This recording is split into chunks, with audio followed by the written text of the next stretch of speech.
दोस्तों, आज जो कॉमिक्स हम पढ़ेंगे उसका नाम है इंस्पेक्टर मनोज और महाकाल के दूत। ये इंस्पेक्टर मनोज की कॉमिक्स है, जासूसी और एक्शन होती है इसकी। तो पढ़ते हैं महाकाल के दूत।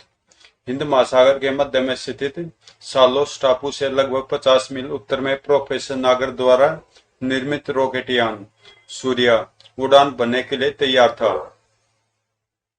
अंतरिक्ष यान के कंट्रोल कक्ष में स्वयं प्रोफेसर नागर अपने असिस्टेंट दिवाकर के साथ उस सुखद क्षण का इंतजार कर रहे थे जब रॉकेट को अंतरिक्ष में भेजने का सिग्नल मिलना था। सर, मैं अपने आप को बड़ा भाग्यशाली महसूस कर रहा हूँ। अगर हमारी अंतरिक्ष यात्रा सफल रही तो सारी दुनिया दंग रह जाएगी। हाँ दिवाकर, ये हमारे लिए बड़े गर्व की बात होगी। यह पहला अवसर है जब भारत में स्वदेशी इलेक्ट्रॉनिक उपकरणों से युक्त रॉकेट बिना किसी बाहरी मदद के तैयार किया गया है। यह सब आपकी मेहनत और लगन के परिणाम स्वरूप ही संभव हो चुका है सर। ठीक तभी टापू में स्थित अंतरिक्ष अनुसंधानशाला से रॉकेट को अंतरिक्ष में छोड़ने का सिग्नल दिया गया। 5 4 3 2 1 0 और बूम। जल्दी तेज गति से उड़ता हुआ रॉकेट पृथ्वी के वायुमंडल को पार कर अंतरिक्ष मंडल में दाखिल हो गया। इंद्र रॉकेट यान के अंतरिक्ष मंडल में प्रवेश होते अनुसंधानशाला के कंट्रोल कक्ष के चीफ ऑपरेटर प्रोफेसर अवस्थी ने प्रोफेसर नागर से संबंध स्थापित किया। अवस्थी कॉलिंग प्रोफेसर, क्या आप मेरी बात सुन रहे हैं? प्रोफेसर नागर ने गले में लगे माइक्रोफोन के जरिए प्रोफेसर अवस्थी को जवाब दिया। Yes, I hear you professor. Good professor, हमारे उपकरण बता रहे हैं कि सब कुछ वैसा ही जैसे हमने उम्मीद की थी। आप कैसा महसूस करें? वेरी फाइन, अभी तक तो सब ठीक है। फिर लगभग 30 सेकंड बाद स्पेसयान सफलतापूर्वक रॉकेट से अलग हो गया और स्पेसयान बड़ी तेजी से अपनी मंजिल की ओर बढ़ चला। क्या हम सही दिशा में जा रहे हैं सर? यस दिवाकर, यान की गति व दिशा बिल्कुल ठीक है। भगवान का शुक्र है। तभी प्रोफेसर अवस्थी को प्रोफेसर नागर का चकित स्वर सुनाई दिया। आश्चर्य, मुझे यान के बाहर एक पारदर्शी भयानक चेहरा नजर आ रहा है। ये आप क्या कह रहे हैं प्रोफेसर? जो कुछ आप देख रहे हैं वह शायद आपका दिमागी भ्रम है।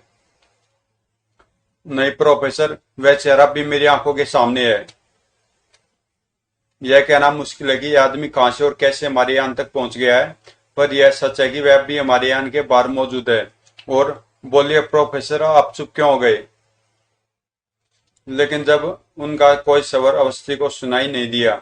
मुझे अफसोस है प्रोफेसर नागर के स्पेस यान से हमारा संबंध टूट गया है।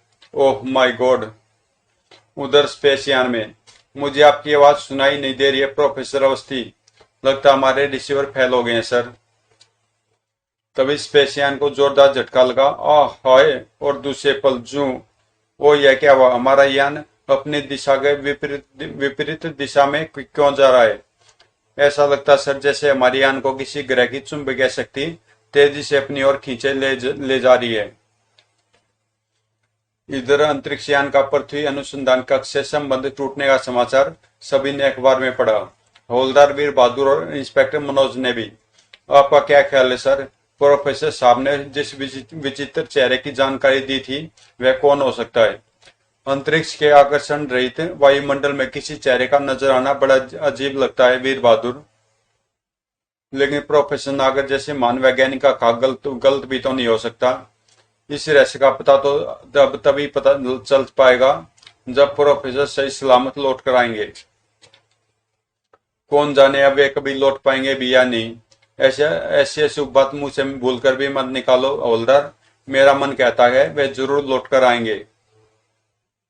और इंस्पेक्टर मनोज का आकाश सही निकला। उस रात जब इंस्पेक्टर मनोज अपने फ्लैट में बैठा टीवी का कार्यक्रम देख रहा था तो अचानक कार्यक्रम को रोककर विशेष न्यूज बुलेटिन का प्रसारण किया गया। अभी अभी खबर मिली कि अंतरिक्ष में खोए यान से हमारे वैज्ञानिक फिर से संबंध स्थापित करने में कामयाब हो गए हैं। ओह। प्रोफेसर नागर अंतरिक्ष की यात्रा पूरी कर भारतीय समयानुसार कल शाम 4 बजे रॉकेट यान सहित हिंद महासागर में निश्चित स्थान पर उतरेंगे। रॉकेट यान के उतरने का आंखों देखा हाल दूरदर्शन पर सीधे प्रसारित किया जाएगा। समाचार समाप्त हुए।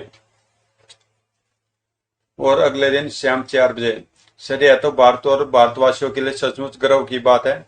अब दुनिया मान गई कि भारत अंतरिक्ष विज्ञान में किसी से पीछे नहीं है। सचमुच प्रोफेसर नागर की सफलता हमारी बहुत बड़ी उपलब्धि है। रॉकेट यान सागर में जा उतरा। जल्दी प्रोफेसर नागर मोटर लॉन्च पर थे। वेलकम प्रोफेसर, आपकी सफल अंतरिक्ष यात्रा के लिए बहुत बहुत मुबारकबाद। Thank you officer. अगले पल लगभग आधे घंटे बाद प्रोफेसर नागर अनुसंधानशाला के एक कक्ष में पत्रकारों के बीच घिरे खड़े थे। प्रोफेसर साहब, हम आपकी अंतरिक्ष यात्रा का विवरण जानना चाहते हैं। हम जानना चाहते हैं कि आप अंतरिक्ष में 36 घंटे कहाँ गायब रहे। आपकी गुमशुदगी के समय में आप पर क्या गुजरी।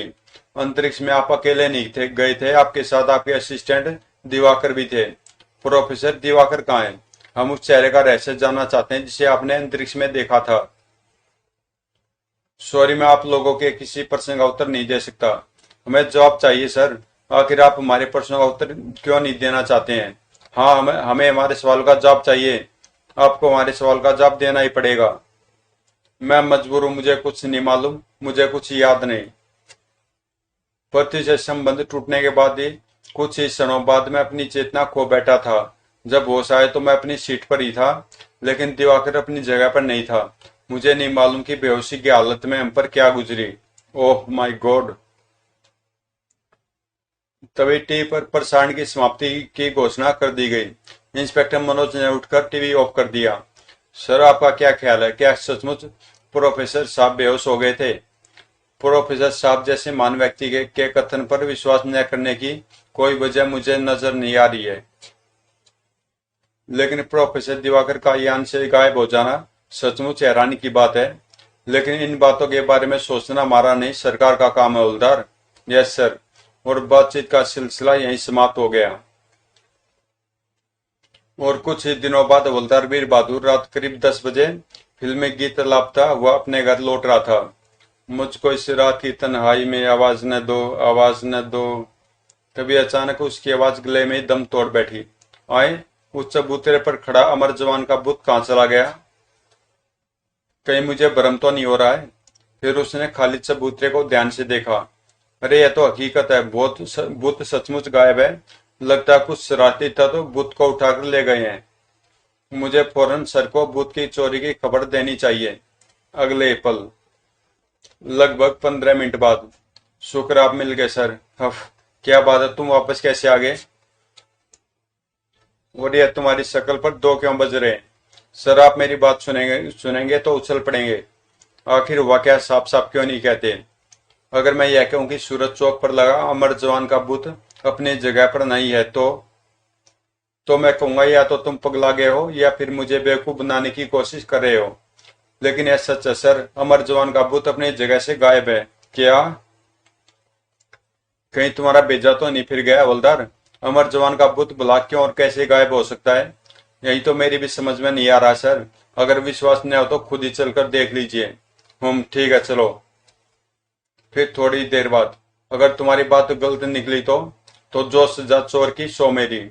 हवलदार वीर बहादुर अपने कथन की सच्चाई को साबित करने की कोशिश करते हुए तफाक से बोल पड़ा था। लेकिन जीप जब सूरज चौक पर पहुंची तो वीर बहादुर की खोपड़ी हवा में तैरने लगी। वह क्या हवलदार? हे भगवान, यह क्या चमत्कार है। तभी तुम्हारी बेवकूफियों से मैं तंग आ चुका हूँ। सर, उधर देखिए उस बुत के हाथ। उफ, यह मैं क्या देख रहा हूँ? बुत की आंखें। खामोश, बंद करो यह बकवास। ठीक तभी, हा हा हा, बात चले सर, यह तो कोई जिन मालूम होता है। Oh my God. आखिर यह बुत जीवंत कैसे उठा? कहीं यह किसी खतरनाक वैज्ञानिक का करिश्मा तो नहीं? तभी हवलदार की चीख ने इंस्पेक्टर मनोज को सचेत किया। भागे सर, वह शैतान हमारी तरफ ही आ रहा है। ओह हा हा हा। बुत को अपनी ओर आते देख हॉल्ट, मैं कहता हूँ रुक जाओ वरना गोली मार दूंगा। हा हा हा। किंतु बुत पर अपनी चेतावनी का कोई प्रभाव न होते देख इंस्पेक्टर फायर करने पर मजबूर हो गया। धाएं धाएं। जल्दी इंस्पेक्टर मनोज का रिवॉल्वर खाली हो गया, पर बुत की चाल में कोई फर्क नहीं आया। वो यह तो बुलेट प्रूफ है, इससे खाली हाथ मुकाबला करना बेवकूफी होगी। मुझे फौरन उच्चाधिकारियों को इस घटना से अवगत कराना चाहिए। यह विचार दिमाग में आते ही हवलदार जीप स्टार्ट करो। Yes sir. कहने के साथ ही हवलदार वीर बहादुर लपक कर चालक सीट पर जा बैठा और उसने जीप स्टार्ट की। जीप रिवर्स में लो। लेकिन इससे पहले कि जीप गति पकड़ती, हा हा हा हा, जंप, वरना जीप के साथ साथ हमारा भी कचूमर निकल जाएगा। Yes sir. जमीन पर गिरते ही दोनों ने अपने आप को संभाला और पूरी ताकत से विपरीत दिशा में दौड़ पड़े। उधर पटरी पर सो रहे भिखारियों के बीच बैठी एक भिखारी बुढ़िया अपनी किस्मत को कोस रही थी। कैसा जमाना आ गया है, अब तो लोग मांगने से भीख भी नहीं देते। पहले तो बिन मांगे मोती मिल जाया करते थे, लेकिन अब सिर्फ 50 पैसे। अगर यही हाल रहा तो भूखों मरना पड़ेगा। इससे तो अच्छा भगवान मुझे पहले ही उठा ले। तभी अरे रे, ये है क्या? बूढ़ी भिखारिन की आंखें आश्चर्य से फैलती चली गई। वह जैसे ही वहां से भागी, धड़ाम, आह, हे भगवान, मैंने मौत जरूर मांगी थी पर ऐसी नहीं। उधर इंस्पेक्टर मनोज ने जैसे उच्चाधिकारियों को इस आश्चर्यजनक घटना की जानकारी दी, सशस्त्र पुलिस दल का एक काफिला सूरत चौक की ओर बढ़ चला। लेकिन पुलिस का यह काफिला भी आधा ही मार्ग तय कर पाया था कि तभी साहब, वह वो रहा। ओ माय गॉड, हा हा हा। वह भूत अपनी ओर आते पुलिस काफिले की परवाह किए बिना मकानों को रेत के घरौंदों की तरह धराशायी करता हुआ एक और बढ़ा चला जा रहा था। वहां का वातावरण भयानक चीख पुकार से कांप रहा था। आह, बचाओ बचाओ। लोग अपने घरों से निकलकर भागते हुए सहायता के लिए पुकार रहे थे। बचाओ, भागो, हा हा हा। तब तक पुलिस का काफिला विध्वंसकारी बुत के निकट पहुंच चुका था। खबरदार, हम तुम्हें चेतावनी देते हैं, तुम जो भी हो अपने आप को कानून के हवाले कर दो। हा हा हा। एसीपी माथुर ने बुत को अपनी तरफ बढ़ते देख फौरन आदेश दिया, फायर। दूसरे पल सैकड़ों बंदूकें एक साथ गरज उठी, हा हा हा, धौएं धौएं। लेकिन गोलियों को बुत के जिस्म से टकराकर मिट्टी के ढेले की तरह जमीन पर गिरते देख एसीपी साहब स्तब्ध रह गए। हा हा हा, ओह। और इससे पहले कि एसीपी साहब हवासों में लौटते, सुनो मिस्टर एसीपी, तुम्हारी बंदूक की गोलियां तो क्या, तोपों के गोले भी मेरा कुछ नहीं बिगाड़ सकते। आखिर तुम हो कौन? महाकाल का दूत हूं मैं। तुम चाहते क्या हो? तुमने तबाही क्यों मचा रखी है? सिर्फ यह समझाने के लिए कि महाकाल की शक्ति से टकराओगे तो तबाह हो जाओगे। जाओ, जाकर अपनी सरकार के पास हमारे आका महाकाल का यह पैगाम पहुंचा दो कि सरकारी खजानों और इस देश की जनता के पास जितना भी सोना है इकट्ठा करके लाल चौक पर लाकर रख दे। अगर 7 दिन के अंदर अंदर तुम्हारी सरकार महाकाल के आदेश का पालन करने में असफल रही तो इस देश में स्थापित हजारों बुत जाग उठेंगे और तुम्हारे देश को तबाह कर देंगे। हे भगवान। सर, वह महाकाल इतने सोने का क्या करेगा? शटअप। Yes sir. तभी अरे यह क्या चमत्कार है, बुत से आग की लपटें कैसे उठने लगी। ओह। फिर देखते देखते बुत देखती आकृति में तब्दील हो गया और फिर यह तो अदृश्य हो गया।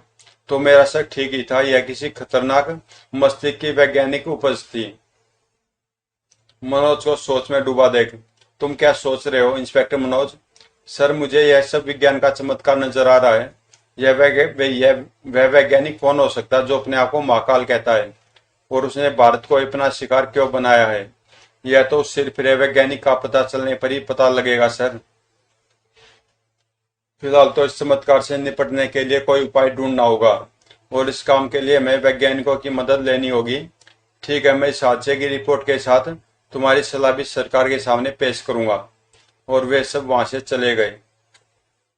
एसीपी माथुर की रिपोर्ट से घटना का संपूर्ण वृत्तांत जानते ही गृह और सुरक्षा मंत्रालय में खलबली पैदा होगी। इंस्पेक्टर मनोज द्वारा दी गई सलाह को मंजूर करते हुए सरकार ने तुरंत न केवल भारत बल्कि विश्व के जाने माने वैज्ञानिकों की एक कॉन्फ्रेंस का आयोजन कर डाला। प्रोफेसर निकोलाय, आप रूस के एक महान वैज्ञानिक है। क्या आप समझते हैं कि महाकाल के दूतों से निपटने का कोई हल निकल आएगा? हमें उम्मीद तो रखनी चाहिए। कोई भी काम मुश्किल जरूर हो सकता है पर असंभव नहीं। लेकिन यह भारत की समस्या है। विदेशी वैज्ञानिक इतनी सरदर्दी क्यों मोल लेंगे?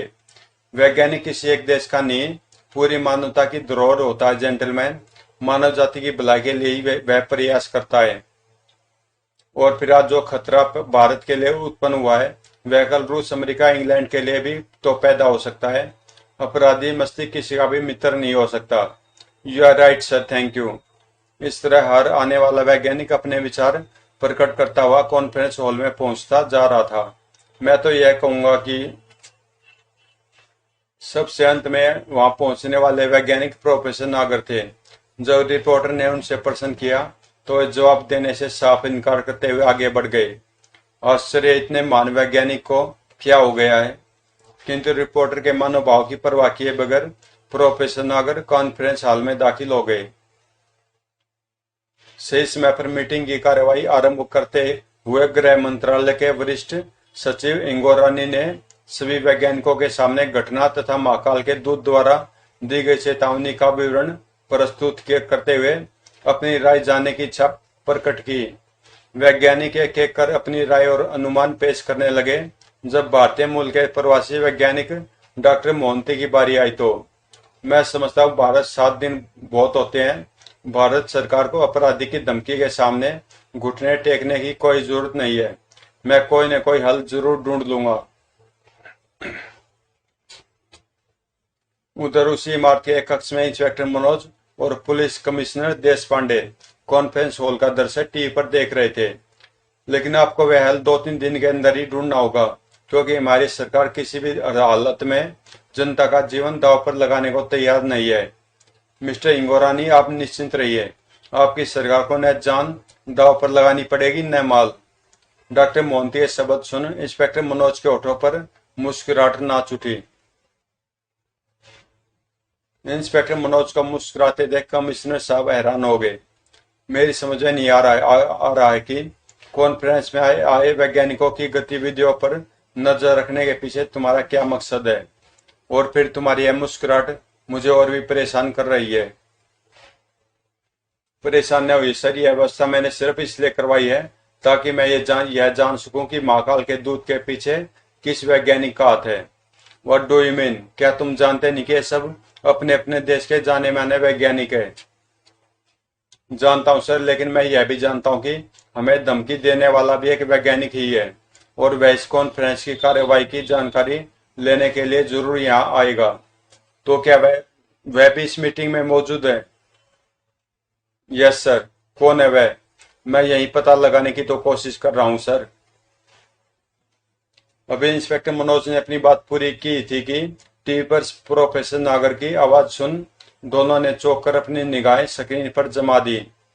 अटकलों और आश्वासनों पर भरोसा कर भारत सरकार को समय बर्बाद नहीं करना चाहिए। इस समस्या का हल इतना आसान नहीं है।